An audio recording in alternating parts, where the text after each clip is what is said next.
we. Yani the Tanzanian government, or rather the president of Tanzania, Samia Suluhu, she has a blocked access to X. Sawa, nikisema X nasemea the formerly Twitter. Sawa, sahi ukiwa Tanzania, if you try to access Twitter X, manze, you cannot get into Twitter right about now, because ukiangalia huko all over the news it has been confirmed. Look at the netblogs, wanasemaje, confirmed live metrics shows that X has been restricted on Tanzania's main internet providers. The incident comes as the police force issues an alert of alleged opposition party plans to raid police stations where political prisoners might be held. Where? Hey, this woman by the name Samia Suluhu, she means no joke bana.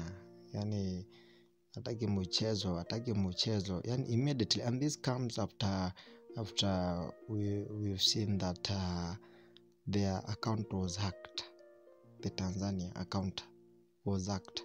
Ilikuwa imehakiwa na they started posting things na some of Kenyans hata walianza kucomment wakisema maybe Wakenya washaanza kufanya mambo. We don't know yet if they will find out, we'll get to know, but kuna watu walikuwa wanasema maybe ni Wakenya, wengine wanasema maybe bado ni huko Tanzania, right? But to Samia Suluhu, hiyo story amekataa kuentertain. Amesema with no waste of time. Sawa, amesema haraka sana hiyo X account ifungwe, mwezi kuja kucheza hapa kwetu. And don't forget that this incident comes after we've seen some of our Kenyans being detained in Tanzania. That was Boniface Mwangi, Martha Karua, and the other journalist from Uganda, that was Agatha. You see, that is the account being hacked comes after they were detained. Although they were released today, waliachiliwa siku ya leo, but we don't know ni kwa nini bado hii account iko hacked.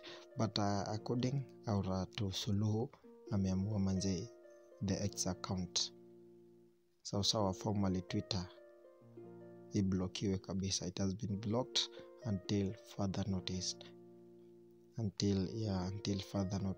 right? In the meantime, keep locked as I bring you more and more entertainment news.